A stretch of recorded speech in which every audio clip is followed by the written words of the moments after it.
Chapter 32. The Last Charge. D. Dorian stood beneath the king's banner, its tattered edges fluttering in the wind. The sun was dimmed by smoke from the defensive fires they had lit to hold back the creeping blight. The flames had scorched wide swaths of grassland, leaving behind smoldering lines of ash where healthy earth had once been. The ground beneath his boots was cracked and dry, blackened by more than fire. He saw broken blades and shattered shields lay tangled with the dead. The siege had lasted 3 grueling days, 3 days they had held against relentless assault. Luckily, despite their dynamic appearance, the enemy seemed unable to see in the dark or fight without sleep. "Lord Marshal!" Dorian called, his voice hoarse as he pushed through the smoke and noise. "Lord Marshal!" Ironwind turned at the sound of his name. His weathered face was streaked with ash and blood. Behind him, what remained of a supply wagon sagged under the rotting weight, its contents already spoiling faster than they could be used. "Dorian, what do you need?" Dorian hurried over to him. "How is the west flank holding? Can you spare a few dozen men for the eastern clash?" The Lord Marshal stared at him with a blank expression, then shook his head. "Forgive me, Banner General. With the men I have now, I estimate we might hold for 30 minutes at best. They will break through here shortly." Dorian ground his teeth. "Very well. I will prepare my men to fall back. We will make our final stand in the last trench," he said, turning to head back to his men. Kane stumbled up to him from the eastern flank, mud caked up to his knees and a cut running down his cheek. Around them, the battle raged with war cries and despair. "Dorian, could you spare any men? We will fall within the hour unless reinforced," he panted, voice ragged. Dorian put his hands on the general's shoulder. "Sound the retreat, Kane. We will make our last stand at this trench. If the Northerners' faith is correct, tonight, we dine with Lumar." Kane met his eyes, then gave a grim nod as he started back towards his troops. Dorian looked out over the carnage, a sea of mangled bodies and shattered banners. He could still see the grassy fields on the outskirts of the battle, but here at the center, it was all mud and blood.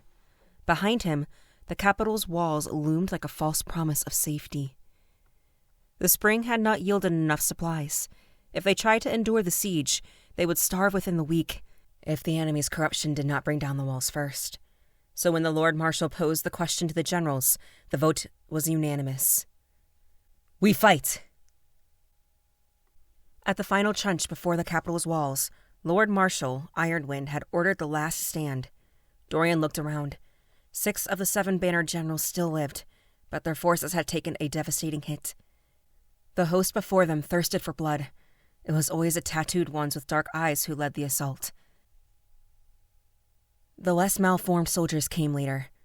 They had theorized that death magic came at a cost not all were willing to pay. The lines were formed, and whatever preparations could be made were completed. Dorian supposed this enemy charge would be the last thing he saw. The call to charge rang out. Beasts, wolves, and bears snarled as the berserkers' drums boomed ominously in the distance. The thunderous beats sent nervous twitches through the soldiers. "For Arania!" He heard Ironwind roar as they braced to meet the enemy head-on. Arrows flew in both directions, and then trumpets blared from the hills. The enemy turned their heads in confusion. "Shades take us. What now?" Dorian muttered, turning toward the sound. But it wasn't a trick from the enemy. Cresting the hill was the banner of Arania and Ilskar. "Reinforcements!" General Kane shouted. Dorian frowned. "But there are no reinforcements." The army approached, and Dorian saw that they were indeed their people. The Elgrek redirected part of their charge towards the ongoing attackers. "Push now! Attack while they are spread!" Dorian leveled his spear and charged. The army roared with him as they charged. As the 2 forces finally clashed, the cacophony of battle swallowed the field. Screams of the dying mingled with the roars of the living, and the ground churned beneath trampling feet. Blood soaked the trampled grass, turning the earth into a treacherous, sucking mire. A guttural snarl ripped through the air. Dorian's head snapped to the side just as a massive shape burst from the fray. A giant wolf, its matted fur streaked with gore. Its jaws snapped shut, inches from his shield. The force jolted him back. Beside him, Torin, one of his guards, roared a challenge, thrusting his spear at the beast's flank. The wolf moved faster than instinct should allow, its claws raking the earth as it lunged. Dorian ducked low, driving his spear point towards its chest. But the creature twisted, and the shaft splintered against iron plates dangling at the wolf's side. The impact tore the weapon from its grip, and his shield cracked under a swipe of its massive paw, forcing him to cast it aside. Torin fared no better. His own spear lodged in the wolf's shoulder, only to snap as the beast shook it free, sending the guards staggering. Hold it back! Dorian shouted, drawing his sword as the wolf's jaws closed on Torin's shield. The wood shattered, and with a sickening crunch, the beast's teeth found flesh. Torin screamed mixed with a wet rip of muscle and bone as the wolf shook him off, like a rag doll. Blood sprayed across Dorian's face as his guard's lifeless body hit the mud. Rage surged through him. The wolf turned, jaws dripping, and charged. Dorian sidestepped, slashing at its neck, but the blade skidded off thick fur. It snapped at him, forcing him to roll through the mire. He came up swinging, catching the beast across the muzzle. It howled, and Dorian seized his chance.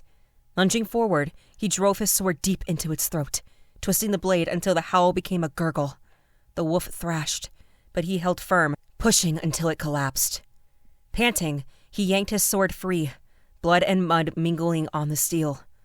Above the fray, Ironwind's voice bellowed, cutting through the chaos like a war horn. The king's banner! Rally to the king! Dorian had little time to process the words before he was moving, gathering those near him into a tight knot of desperate resistance. The tide of battle had shifted. Ghalen had returned.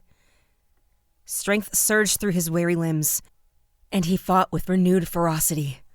It wasn't just the king's presence that turned the tide. At the heart of Galen's forces, a figure unlike Dorian had ever witnessed moved. Wearing armor that seemed to shimmer between this world and another, the warrior cut through the enemy lines with impossible grace. A blue cloth obscured the lower half of its face, and a winged helmet caught the dying sunlight. The figure sprang forward with terrifying swiftness. When it raised its hand, a blinding light enveloped it, allowing it to cut through 3 enemies with ease. They fell screaming, their flesh bleeding as though struck by a divine judgment. "Lumière's light," whispered the soldier beside Dorian, his blood-streaked face pale with awe. The armored figure leapt impossibly high and landed amid a berserker formation. It swirled a blade faster than any mortal could, cutting through the enemy. A dozen of them dropped within moments. When the light erupting from its weapon faded, the berserkers lay broken and battered in droves around the untouched figure. It turned, scanning the battlefield with an otherworldly calmness that chilled Dorian more than any war cry could. And for the first time in his life, he believed in the Northern Arania's tales of Lumière's light. Inspired by the spiritual ally, Galen's forces fought with renewed courage. The horde of berserkers, shaken by something they could not comprehend, began retreating to their siege trenches. Glancing back at the armored figure who walked among the king's forces like vengeance incarnate. As the battle subsided, Dorian could at least see the faces of their saviors, men and women, all well beyond the typical age for fighting. How many had come? Perhaps 500, with more than half having fallen. He found Ghalen on the field, but his eyes kept drifting to the armored figure who stood apart, blade resting in the blood-soaked ground, surrounded by a circle of corpses. Not a single scratch marred its gleaming armor. "General Dorian, you're alive!" Ghalen exclaimed. "My liege." They shared a nod. "We must reform the line. There is little time. They will attack again," Ghalen said, looking anxiously toward the Elgric lines. Dorian clasped his shoulder. "I think your valiant charge has bought us another day of fighting, my king. The enemy can't see in the dark. They have not charged us this late before. I have no reason to think they will now. Join me in the command tent. I'm sure Ironwind would be glad to be relieved of duty. Dying can wait until tomorrow," Dorian said, his lips curling into a half smile. G. They entered the command tent, Haldor and Lily close at Galen's side. The still-living banner generals flooded in behind them. Lord Marshal Ironwind was sitting in a chair inside, a servant sewing a wound at his side. "Lord Marshal, are you all right?" Ghalen hurried over. Not to worry, my liege. It is but a graze wound. He winced as the needle pierced. I am glad to see you, though, Ghalen. The mare shines upon us. But where have you been? Ghalen frowned at the floor. It is a long story, Lord Marshal. But I swear, I only left because I had no other choice. I take it the quest with the elf turned out as you had hoped? He asked, his eyes opening wide at Lily. Ghalen offered a sad smile. Oh, we went beyond the gate. The commanders stopped what they were doing and stared at him. He continued. But their war stretched across the wall. They had their own battles to fight. Lily is the only high elf that will fight with us. That is a shame, the Lord Marshal began. But she is no small reinforcement. I saw her fight on that field. Kane shook his head. You went beyond the gate? Fables. He muttered. You lie. What you did was abandon your kingdom in its time of need, he said, storming out of the tent. Haldor moved to follow him, but Ghalen stopped him with a hand on his shoulder. Leave him be, Haldor. We may all face the end soon enough. I will spare him no more of my thoughts. He did not want to cause any more rifts among the soldiers at this point. The generals received messengers and relayed orders. The troops were counted and formations prepared. Ghalen took Dorian's aside. I wasn't expecting such a warm welcome. Do I have more than your aid at Query Mill to thank you for? Dorian hesitated. I played a small part, my liege, but the loyalty of the banners is owed to your advisors. Paivara and Lady Elena may not fight on the battlefield, but their battles were no less crucial. He nodded towards Haldor as he spoke. There was some financial maneuvering helped by your signature, if I understood correctly, and some effort to remove Olivia. He shivered. But I doubt the details matter much to you now. Will you see Cedric? I ask that you not judge him too harshly. He was reluctant and pushed by many actors, myself included. He did only what he thought was right, even if it wasn't. Ghalen sighed. I don't want to sow any more discord among the men.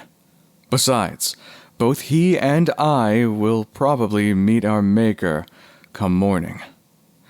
I'll have words with him tonight, but tomorrow he must seek his redemption on the battlefield. Haldor and Ironwind discussed strategies for maximizing the damage they could inflict with the forces they had left. Haldor laid out his plans with precision, his fingers tracing lines and circles on the maps spread before them, marking key positions and vulnerable points in the enemy's defense. Here and here, Lord Marshal, he said, pointing to specific areas. I believe if we feign defense, then shift to offense, we could deal them a heavy blow. No need to complicate things. Sometimes the simplest tactics are the most effective. Ironwind, his brow furrowed in concentration, nodded in approval at each suggestion. Yes, we did something similar at the Field of Triumph. I like it, lad. He seemed impressed by the younger man's tactical prowess. Darkstone, Ironwind began solemnly. Your mind for strategy is as sharp as your blade. To think, had fate not conspired against us, you would have made an exceptional addition to our command team. Haldor looked up, meeting Ironwind's gaze. Thank you, Lord Marshal. It's an honor to serve under your command, even in these dark times. Let us make our last stand count. Ghalen stood before his commanders. After sharing a drink to celebrate his return, he recounted their journey in broad strokes. While their reactions varied, there were many gasps. And then we arrived here. Honestly, I thought we would find the city in ruins. Light bless you for holding on so long, Lord Marshal. Light bless you. Ironwind's eyes sank. I am sorry about Paior, my liege. I know he was dear to you, as he was to many of the soldiers. He lived an honorable life. He took another sip of his drink. And he would not blame you for your plan. It was a bold move, but these are desperate times. So, what is this new strategy of yours? Ghalen cleared his throat, forcing back his tears. Yes, of course, the new plan. If we fail to claim victory here, we can fight for the refugees. You said there was only one Dark Master left. The one who supplied them with their foul magic has been stopped by our friend here. He gestured towards Lily. He is otherwise occupied. If we can make a large enough dent in their numbers tomorrow, they will have a hard time breaching the border of Keld. And, with any luck, the soldiers who are now rallying there might even be able to take back the land. I take it you and Haldor have been hard at work, maximizing our chances, he said, chugging down the last of his glass. Both Ironwind and Haldor wore grim expressions on their faces. We have done what we can, Haldor said, crossing his arms. A bloody gem, this one, my liege.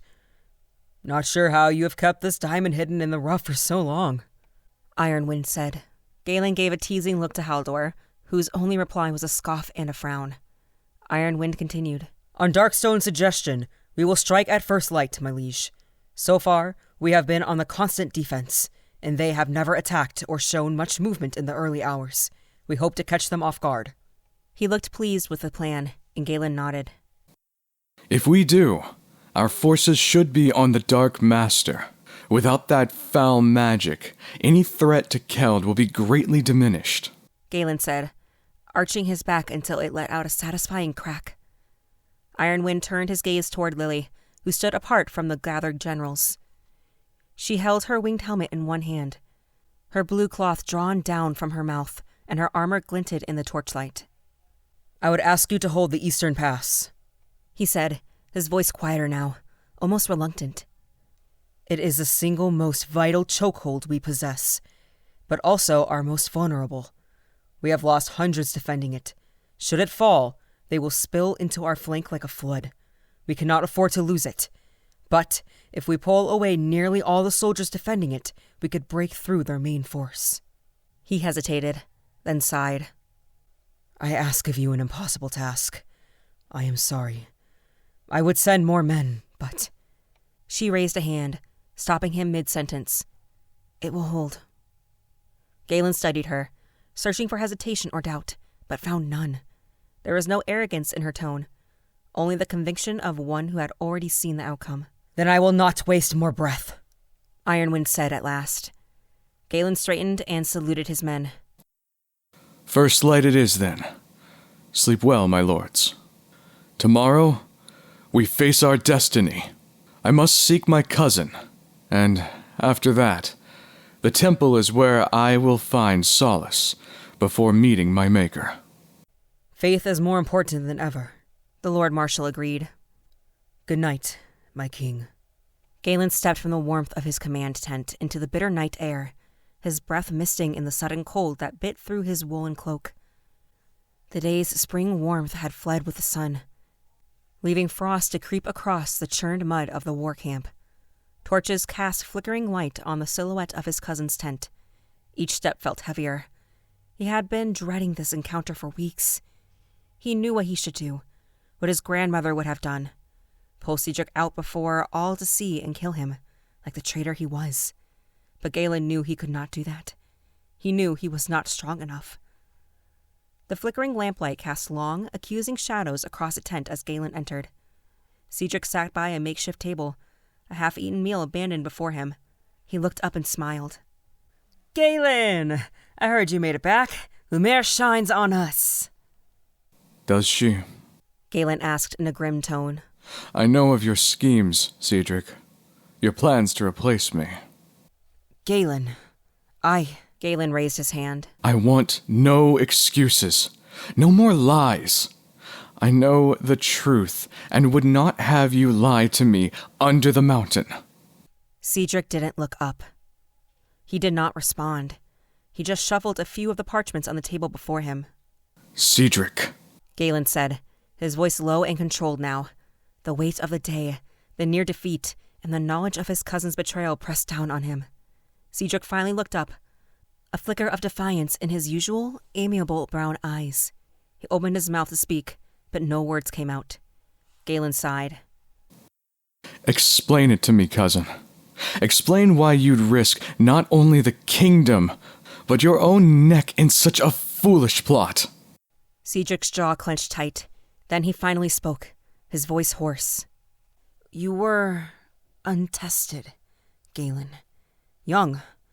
The advisors." The advisors? Ghalen echoed, a touch of bitterness creeping into his voice. They whispered doubt in your ear, fueled your ambition, and you, so easily swayed, were content to be their puppet? Cedric remained silent, shame painting his face in the flickering lamplight. He looked away. Did you consider what would happen if their plan had succeeded? Ghalen continued, his voice low and dangerous. Civil war, bloodshed, all for their personal gain, and your misplaced sense of entitlement. Cedric flinched at the harsh words, but still said nothing. The silence stretched, broken only by the crackle of the lamp. I trusted you, Cedric. Ghalen finally said, his voice quieter now, laced with deep disappointment. My father trusted you. We were more than cousins, we were friends. But trust, it seems, is a fragile thing. Cedric's hand clenched into a fist on the table, his knuckles white, but he remained stubbornly silent. Tomorrow, Ghalen said, turning to leave. You fight on the front line. Consider it a chance to redeem yourself. Not for me, but for yourself. Ghalen exited the tent, leaving Cedric alone in the flickering darkness. They could not witness a sunrise in the early hours. Brightness permeated the outside, yet thick gray clouds enshrouded the battlefield in perpetual doom. The weather had persisted in this manner for weeks, as if the heavens deemed it fitting to further dampen their spirits. The army was assembling what remained of it. Survivors among the Ilskarian elders had rallied under Yric's command, positioning their forces on the eastern front. Meanwhile, Ghalen and the commanders took their places at the center. Orders had been issued to gather quietly, and the soldiers did their utmost. It was, perhaps, as silent as it could be for thousands of soldiers donning their armor and forming ranks. Ghalen glanced toward the city's gates, where the healers had established their stations. Normally, being at the rear of the army would be considered a mercy, but this morning, he thought it might have been preferable to lead the charge at the front. At least we might die quickly. Moments later, a runner appeared at his side. My liege, everyone is in place, waiting your command. The other side of the muddied field, strewn with debris and the dead, lay quiet, perhaps hinting that their plan might indeed work. Focus, he told himself, shaking his head to clear it. He locked eyes with Haldor, and they exchanged nods. Then, with a decisive gesture, Ghalen raised his hand and swiped it through the air in a cutting motion. Without a word, the soldiers, men, women, old and young, began their charge across the open field. The first stretch was treacherous. The ground was thick with mud, clinging to their boots and sapping their strength with every step. Patches of stubborn grass offered brief moments of steadier footing, only to give way to slick, waterlogged dips. The dull squelch of their march blended with the rhythmic clink of armor, creating a grim chorus as they pushed forward. Galen's legs burned, but he pressed on, determined. He couldn't recall everything he had said the day before, but what more was there to say than to make this a day to remember? To fight with all of their heart so their families might live to see a new tomorrow. As they crested a low rise, the enemy camp came into view. Closer now, but still distant enough that their approach felt like an eternity. The tents were sprawled out like patchwork of dull colors against the horizon. The faint scent of smoke from campfire lingered on the breeze. The mud sucked at his boots as they crossed the final stretch. His pulse thundered in his ears, so loud it felt like his heart would burst. It took him a moment to realize the booming wasn't from within. It was the enemy lookouts. They had begun drumming the alarm. But the Elgaric scout had been too slow. There was no opposition when they reached the barricade. Galen's blade arced downward, cutting down a man who had barely reached for his axe. Out of the corner of his eye, he saw Haldor's sword meet an enemy's throat in a spray of crimson. Chaos erupted. Berserkers stumbled from their tents in disarray, only to be cut down before they could react. Galen's forces carved a path of devastation through the camp. Amid the fray, the distant beat of war drums began to swell, a reminder that this fight had only just begun. "We are gaining ground, cousin!" Cedric shouted, having just felled a werewolf alongside his men. What remained of the enemy's forward camp was now in full retreat over the hill. A few overconfident bannermen broke ranks and pursued them up the slope. Dorian, get those men back here! We are reforming the lines. We will use their barricades against them. Ghalen commanded. Dorian saluted and spurred his horse, galloping after the soldiers climbing the hill. The rest had just taken position when the enemy chants and the deep pounding of drums came closer, shaking the earth beneath their feet. Sound the horns! Raise the banners! Ghalen called. Then, under his breath, We need a morale boost, or we will break before the fighting even begins. The hill was soon swarming with enemies, cursing and shouting in their own tongue. Beasts snarled and bared their teeth as they advanced. So judgment comes, Ghalen whispered, swallowing hard. So it seems. Haldor murmured beside him. The enemy surged downhill, smashing into the reverse barricades. Amidst the clash of steel and the roar of battle cries, Galen's men fell, only to be replaced by others. Yet they held. Then he noticed something. The attacks at their center seemed to be waning. Are they shifting focus? And then he saw it. The fate of the bannermen who had ridden ahead. Their bodies lay strewn across the slope, cut down and trampled by the advancing horde. One man, still alive, screamed as a beast tore into him. Another crawled toward the lines, only to be shot down by a black-fletched arrow. Dorian returned, bloodied and breathless. Forgive me, my lord. I was not fast enough. I could not turn them back in time. Galen's gaze remained fixed on the hilltop, where the last of the bannermen were being overrun. We hold the line, He muttered. Just then, something overcame the hill. A colossus among men. It would have dwarfed even the judge in the arena. Its stature was not just one of height, but also a mass of sinew and bone. Adorned with nothing but the scars and tattoos etched deep into its bare chest and arms, it presented a formidable sight. Its beard, a thick unruly mane, fluttered like a banner in the wind. A face, obscured by the skull of a massive doe, served as a grim helm. Its eyes sockets, dark voids from which no soul peered back at them. The doe-skull behemoth, a soldier croaked, pointing a shaking finger. We hold the line! Ghalen commanded. But inside, his blood froze as he beheld the behemoth's arms, each wielding an axe that would have required the combined strength of 2 hands from any ordinary man. Yet, the creature gripped them effortlessly, as if they were a mere extension of its will. Chaos unfolded around them. Men fought beasts, and berserkers clashed with mail-clad defenders in a haze. Yet, the behemoth's gaze seemed fixed solely on Ghalen. As it took a step closer, the behemoth's allies moved out of its way. Reports in previous battles warned that it would gladly cleave through anything in its path, friend or foe alike. Steady! Ghalen said. Haldor was close at his side, shield and sword at the ready.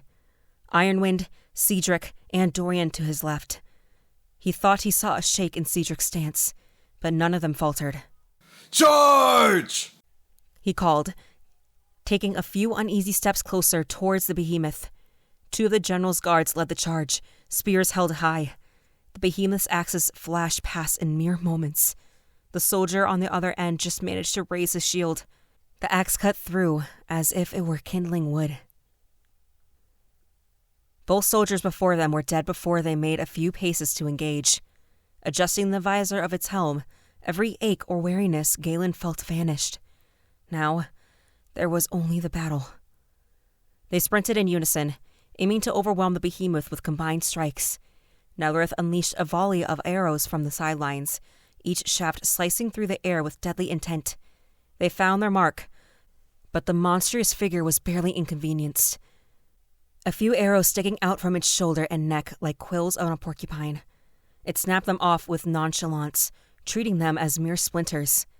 Haldor landed a blow, but the giant's axe met it in a flash of metal, deflecting the attack effortlessly. Ironwind, on the opposite side, misjudged his timing. His blade found air instead of flesh, and the immense axe tore a brutal gash across his shoulder, causing a scream of pain. Dorian followed the marshal's attack with his own, targeting the opposite side of the axe from Haldor. His strike was swift, but the colossal weapon swung back in a deadly arc. He barely managed to raise his shield before the axe smashed through it. shattering it into splinters and sending him hurtling through the air. He collided painfully with a rock, and Ghalen saw his consciousness flicker and fade. Ghalen, Cedric, and Haldor formed a desperate circle around the monstrosity, their strikes aimed at the vulnerable points that seemed to have little effect. Nelorith's arrows had fallen silent, but they had no time to wonder why. The three warriors fought on, their breaths labored. Any openings, Haldor? Ghalen rasped, taking a few steps back. Any cut I land has no impact! Haldor snarled, blood trickling down his cracked lip. This thing is not mortal! Cedric lagged behind, fatigue showing on him. We must slay it quickly, or exhaustion will claim us. He wheezed, breath ragged. Follow my lead! Haldor flanked him from the opposite side, but Ghalen, slower, could only watch in horrified anticipation. Haldor's blade bounced harmlessly off the behemoth's axe, and a brutal kick sent him sprawling. Cedric, arm sliced open, lost his grip on his weapon. The giant's booted foot swept his legs out from under him, leaving him sprawled on his back, eyes darting between the monstrosity and Ghalen with a plea shimmering in his eyes. Forgive me, he rasped, a whimper escaping his lips as the behemoth's colossal foot settled on his chest with a sickening crunch. Blood gurgled from his throat. No! Ghalen screamed, charging forward with his blade held high. His defiance was futile. The behemoth swatted the weapon aside and hoisted Ghalen aloft by his head. A guttural dark voice resonated from the monster. Last words, King of Stone. A cruel amusement twisted its monstrous features. Galen's only reply was to spit in its face. He felt a sickening pressure as a behemoth's thumb dug into his eye. A scream of agony ripped through him, blood tracing a red path down his chin. H. Haldor pushed himself to his knees, vision blurry, ears thrumming. Ripping off his helmet, he tossed it aside, ignoring the warm trickle running down his head. More pressing matters clawed at his mind. As his sight cleared, he saw the monstrosity gripping Ghalen in the air, a mockery of their struggle. Not again. He croaked, a guttural rasp from his dry throat. Not another friend! Not while I still draw breath! Fury lent him strength. He forced himself upright and snatched a fallen soldier's lance. Taking aim, he lunged forward with a primal scream. Release him, fiend! The iron spear tore through the creature's shoulder, elicting a roar. Ghalen plummeted to the ground. The behemoth turned, its monstrous gaze locking onto Haldor. You, die first, insect. It boomed, lumbering toward him with deliberate, earth-shattering steps.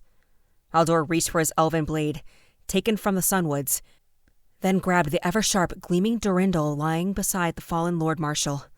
The second sword sang in his grip, perfectly balanced. It was his first time holding it, and to his surprise, the blade matched the quality of the elven one. He closed his eyes, drawing a shuddering breath. One with the blade. He opened them, locking onto the giant's empty gaze. The situation was not complicated. Before him stood a massive, dynamic monstrosity. And in his hands, he had the means with which to kill it. Now you die, he whispered. Around them, men bellowed and fought, but Haldor had no time for anyone else. He watched the giant take a few earth-shuddering steps, circling him. The main thing was not to get hit. One blow from that massive creature, and it would all be over. The behemoth was larger, but Haldor was faster, smarter. He could use that. It raised its axe with terrifying speed, swinging before Haldor had time to plan a counter. He threw himself into the mud, but the giant's other hand slammed into his side. A glancing blow. Yet, his plan of avoiding damage had already failed. Pain flared along his ribs, but nothing felt broken. He scrambled upright and took a defensive stance. The behemoth readied another attack. Haldor charged. The giant roared, raising its axe. Haldor ducked low, diving between its legs in a desperate maneuver. Emerging behind it, he swung the Lord Commander's blade with all his strength. Steel bit deep into the corrupted flesh, parting sinew like water. Black blood sprayed across his face as a giant's agonizing shriek echoed across the battlefield. The colossal form dropped to one knee, impact nearly sending Haldor sprawling. His ears rang with the creature's piercing cry. Those hollow black eyes locked onto his, promising torments beyond death. For a heartbeat, Haldor felt his soul trying to flee his body. Then, training overcame terror. The giant's twin axe came crashing down. Durendal met it, the collision nearly tearing the blade from Haldor's numbed hands. His knees buckled under the impossible weight, but he held. He had to. The behemoth leaned in, pressing down with its full mass. Haldor's muscles screamed, his vision blurred. Just as his guard collapsed, he twisted sideways, letting the axe crash into the earth. He pivoted on his heel and dove Durendal through one massive forearm, pinning it to the ground. Die, demon! He roared, channeling the last of his strength. The elven blade arched through the air and severed the colossal neck in a spray of black blood. Haldor dropped to his knees, the blade clattering from his shaking fingers. Blood, both his and the creature's, covered him from head to toe. His lungs burned with every ragged breath. Through fading vision, he reached toward where Ghalen lay motionless, but his strength gave out. He pitched forward onto the blood-soaked ground, too tired to move. Darkness unfolded before his eyes. Lily's breath was labored. She inspected the ground before her, dozens dead. The defenders from Arania at her side were thinning out. She looked up at the sky. The sun should have been rising, but the clouds were too thick, unnaturally so. If some sunlight could have broken through, it might have been enough, but there was no use hoping for something that was not there. She adjusted her grip on her sword and strapped the shield on tighter. The breach would hold. She had sworn it, and it would be done. 3 more corrupted berserkers rushed at her. She dipped under the first blow and cut another down. Turning, she just managed to block a retaliatory strike in time and augmented the shield to fling the attacker backwards. As she cut the last one down, a jabbing pain lanced through her chest. She dropped to one knee. Not now. I must hold on. She tried to force herself back up, but she could not find the strength.